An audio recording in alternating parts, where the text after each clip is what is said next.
Hello everyone, and welcome to Action RPG Build Guide Edition. Today is the day I am ready to unveil my upgraded summoner for Wolcen Lords of Mayhem 1.1 Bloodtrail. This is going to be the upgraded build guide for one of my most popular videos I have ever dropped. This has also been my most requested video over the last month. I apologize that it took so long to get out. Now, if this is the second time you're watching the video, I am going to timestamp everything.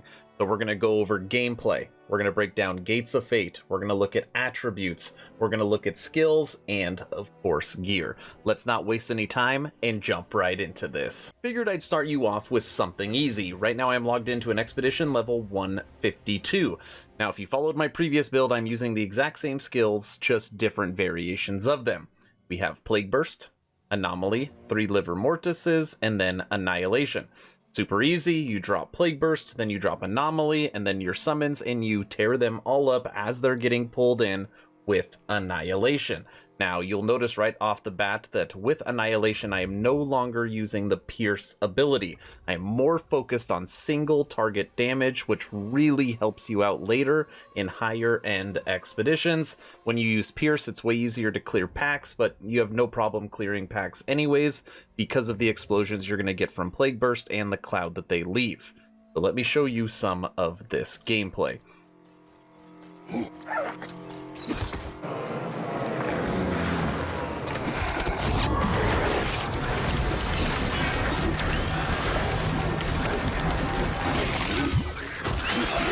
Down.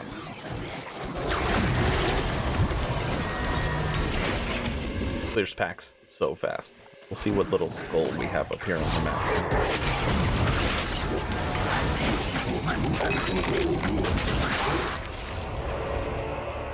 It's a really fun build to play, and it's pretty tough. The Demon of Souls. That's almost halfway gone, bro. It's gone.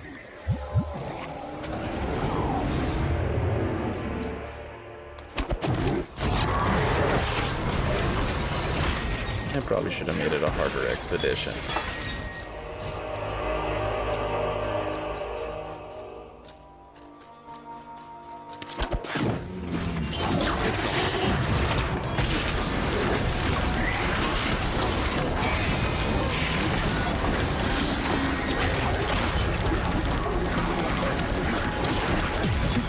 Shoot.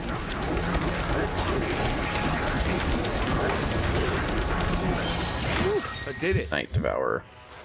Okay, let me jump ahead so you can see me fight the boss at the end of this 152. Be right back. We have made it to the end. Let's see who we have. Another Demon of Souls. He does not have an occult shield. Bad for him.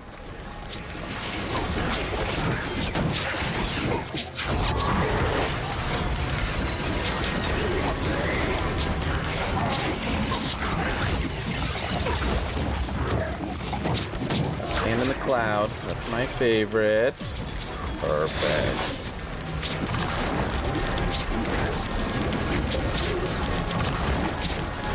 Come on. I'm gonna do that right now.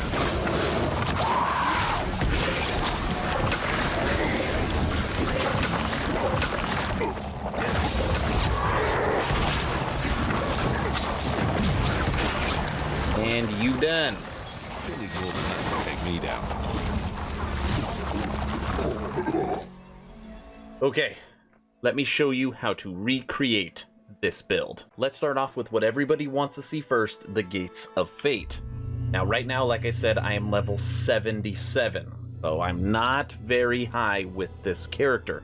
I've also got the 2 extra points from the Primordial Institute, so really I have 79 points to put in here. Now, the way you want to align your rings is you want Scholar right here, kind of, I guess you could say top left, and then above Scholar you want Kabbalist, and then above Kabbalist you want Time Weaver. So kind of you get your 3 purples all lined up, and once you have those lined up, obviously the bottom will be good as well. Now, I'm gonna go fairly fast. Let me actually back out of this. This is the farthest you could zoom out. It drives me crazy that you can't zoom out and see the entire picture.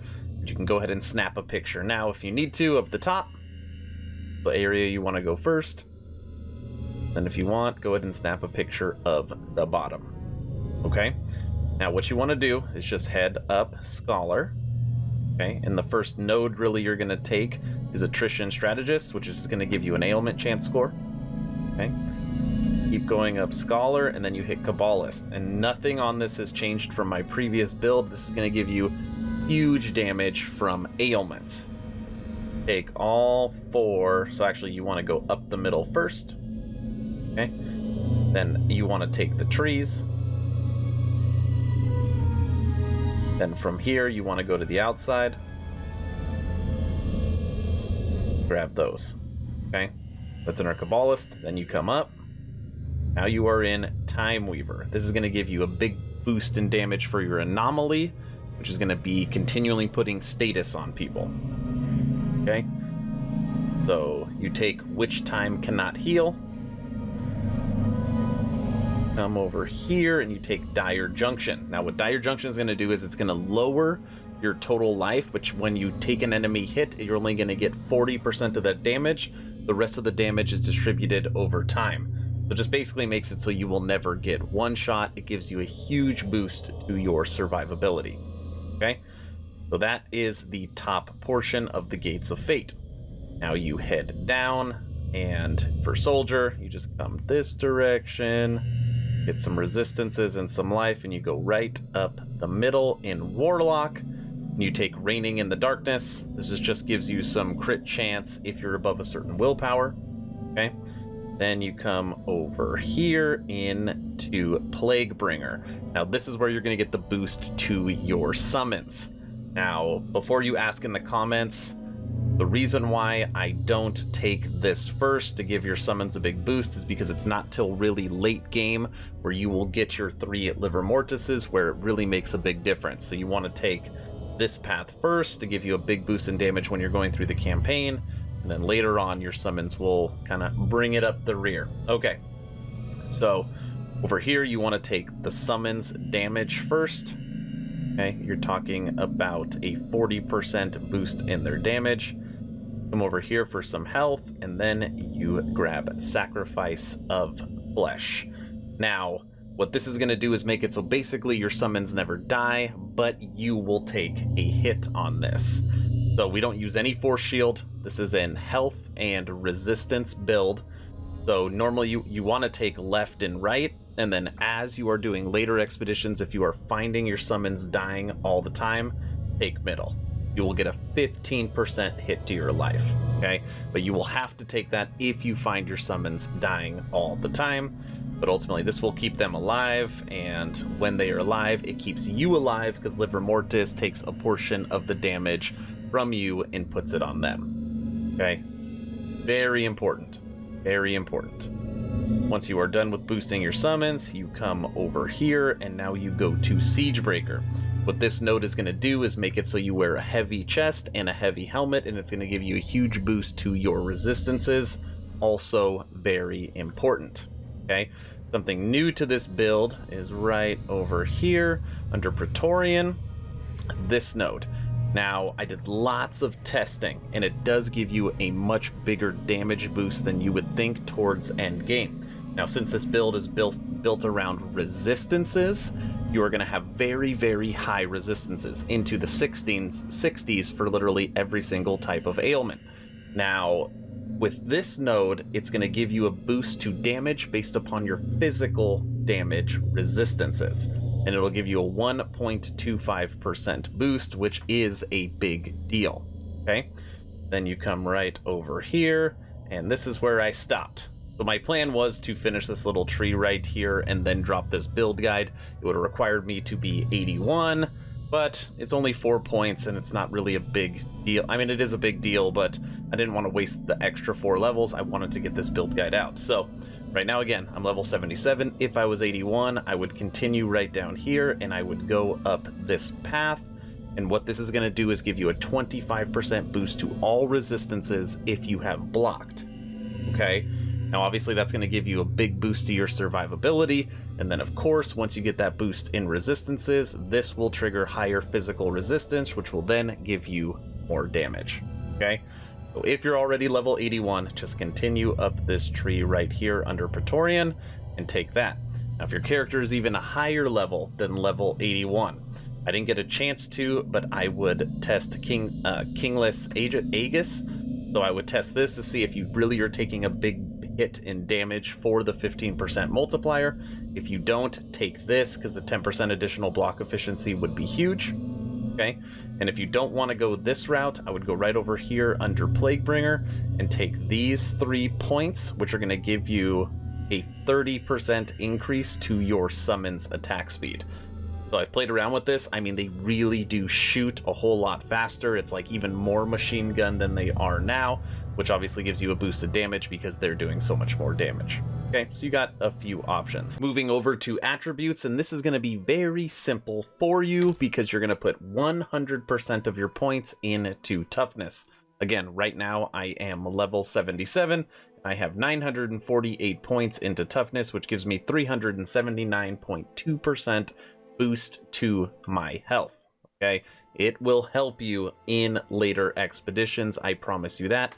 Everything into toughness. Let's talk skills, starting with Plague Burst. You want 2 in to be able to target it anywhere, 1 into skill weapon damage, 2 into leave an area cloud behind when you kill an enemy. Now, this is something that you will get very good at when you are playing this build. Let me explain. When you kill an enemy inside Plague Burst, it leaves behind a little cloud. Anything within that cloud is going to take a ton of ailment damage. That's why actually when I am fighting a boss, I actually want as many little enemies around them as possible, because you want to kill the little enemies around the boss so that the cloud is around them so that they take way more damage. This is a huge damage boost when you are playing. It just takes a little time to get good at it. Put 2 into that. 1 into increase the damage and explosion ailment of the enemies inside Plague Burst, and then skill weapon damage. Now, different from my previous build, obviously last time it was material, so we did toxic. Now we're taking an extra 3 points and putting it into air, which turns your Plague Burst into ether damage. Okay, this whole build is focused around occult damage, and you'll see that when you see my gear. Okay, that's what you want for Plague Burst. Moving over to Anomaly. Now this one at the bottom, you could just leave it because it's normally runs as ether, so you are totally fine. You want 1 to increase the area of effect, 1 into skill weapon damage, 1 into ailment damage, 2 second duration, 3 into Anomaly pulls the enemies multiple time, very important. 2 into increase the ailment damage with enemies increase Anomaly's area of effect, and then 1 into skill weapon damage. I love this skill. It just makes it so much easier to pull everybody to the center. It makes it easier with Plague Burst with stacking those multiple clouds. They work in perfect conjunction with each other. When you're looking at Liver Mortis, I have 3. They all have the exact same skills. Okay, now what you have to have on here is you have to have this one. This is what makes it where your Liver Mortis takes a portion of damage from you and puts it on them. When you die in like 1 second, you will look around and realize you have no summons. And it's because they're no longer taking the damage for you. That's why you have to keep them alive. Okay? But other than that, increase damage, increase damage, increase damage. And then when you put them under, turning them into Thunder Cracking Punishers, it will increase their damage. They really do help you a lot and do a whole lot of damage. Okay? Last and not least, Annihilation. Now this has changed a lot since my previous build, again, because we are no longer using Pierce. By not taking the 3 points into Pierce and putting the 3 into Daybreaking Blast, you're going to be getting a 50% damage increase, and you're going to be turning it into sacred damage, which will get a boost because all your gear will be focused on occult. Okay? Skill weapon damage. This is something I've been testing a lot, and I do like it. This makes it where the longer you hold Annihilation, the higher the tick rate will be for the damage. So that's why you want to make sure you hold on to the single target. It does work well. 1 into resource cost reduction. This will help you with the tick rate not running out of willpower. 2 into skill weapon damage, and then 1 into skill weapon damage. And those are the skills. I'll go through them really quickly again if you want to snap some pictures. Plague Burst, Anomaly, Livor Mortis, 3 of them, and Annihilation. Last and certainly not least, we're going to start with gear, and I'm going to talk about what is required first, okay? Now, looking at the weapon, obviously your most important piece of gear, you want high weapons damage, preferably occult, but you really have to have life leech on this, okay? So mine has 0.93 spell damage life leech. It makes a huge difference for survivability, okay? So make sure your staff has leech, and it shouldn't be that hard. I actually crafted leech onto this weapon, okay? What else is required? Heavy chest and heavy helmet, okay? Those are the 3 requirements. Now, on your loot filter, you can basically, I just put legendary because I want to see what drops, but you're only going to need bruiser and heavy. That's it. Nothing else really matters unless obviously you want to see what drops legendary.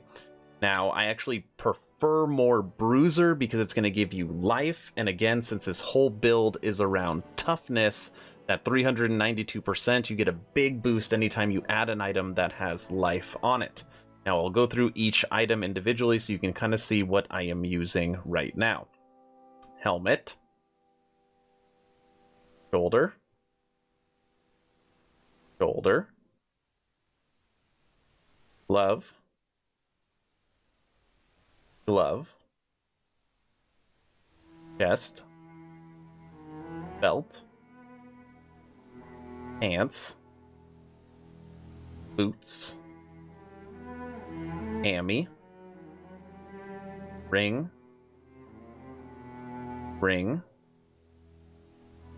staff. Okay, so that is currently what I am rocking, and no, I can't push full end gear, end game, not that I have actually tried with this build yet. Right now I'm comfortably running in the 170s, and again, I'm only level 77 and I am nowhere near end game gear, okay? This character is very, very strong for how much time I have put into it. I really like the changes I was able to make with 1.1. Now, what do you want to focus on when you are looking at gear? There's actually lots of different affixes that will boost your character. Obviously, base spell damage is huge. So you see this ring, see this ring, see the amulet, see the belt. Want to look for base spell damage, okay? After that, cooldown reduction on as much gear as you can. Transfer time, or cost reduction for transfer on as much gear as you can. Health and resistance. You should not have force shield on any items, okay? And again, if you could find a good bruiser item, it's always going to be better than a heavy item. Unless you're talking chest or helmet. You've seen the gameplay, you've seen the Gates of Fate, you've seen the attributes, you've seen the skills, and you've seen the gear. Here is the current character breakdown, and to be as clear as possible, you could push this so much farther through just leveling your character and getting true end game gear. Okay? Combat. My current average is 1206. Health, 32,000. Block chance, 13%, with a block efficiency of 25%. But my resistance is right now. And remember, this is a spellcaster. This is a mage-style class, not a barbarian, not a melee class. Material resistance is 65%. Elemental, 68%. And occult, 63%. Now, something on here, okay? A couple other things that just make such a big deal from your gear. Willpower cost reduction, 75%. And cooldown reduction, 53%. I mean, just check out Plague Burst. And it's still up. And it is now reset. You can keep Plague Burst up forever if you have it geared the correct way. Alright everybody, that's the video. My new and improved summoner for Wolcen Lords of Mayhem 1.1 Bloodtrail. What does everybody think? I really want your feedback. What am I missing? How do I push this build even farther? As of right now, I have 2 other builds in the works for Wolcen. I believe by the time 1.1 Bloodtrail is over, I will have 3 builds out. But let me know in the comment section below what you think of this character, and let me know what you want to see in the future. If you have not joined the official Action RPG Discord, please do so. We're approaching 600 members, great conversations every day. The idea is to create a gaming community that could jump from game to game together, so you never start the server alone. Link for that Discord is in the description. Thank you all for watching. Stay home, stay safe. Do not forget to join the official Action RPG Discord. Aaron, out.